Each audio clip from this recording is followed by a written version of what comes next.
18h08, en France toujours, ça y est, il est arrivé dans l'hémicycle cet après-midi pour discussion, le budget 2023. Bonsoir Thomas Asportas. Bonsoir Guillaume Paul.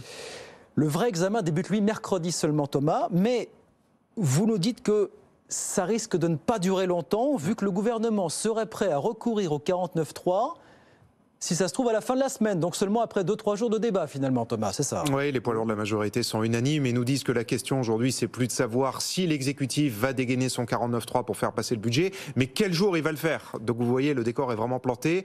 Pour le gouvernement et pour la majorité, les choses sont très claires.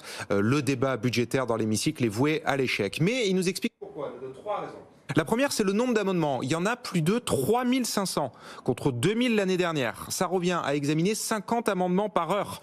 Nous fait les calculs, c'est les calculs du rapporteur du budget à l'Assemblée. On frôle la volonté d'obstruction, rajoute-t-il. Et la conséquence, c'est que les députés n'ont mécaniquement pas le temps de se pencher sur l'ensemble des articles du budget. Ensuite, deuxième raison, sauf rarissime exception, les oppositions votent systématiquement contre les articles de la majorité. C'est ce qui s'est passé la semaine dernière en commission des finances, nous dit un des piliers de la Macronie à l'Assemblée. Et il n'y a aucune raison que ça change cette semaine dans l'hémicycle. Et enfin, dernière raison, quand les oppositions se mettent d'accord, c'est uniquement pour augmenter les dépenses, nous dit là aussi le rapporteur du budget.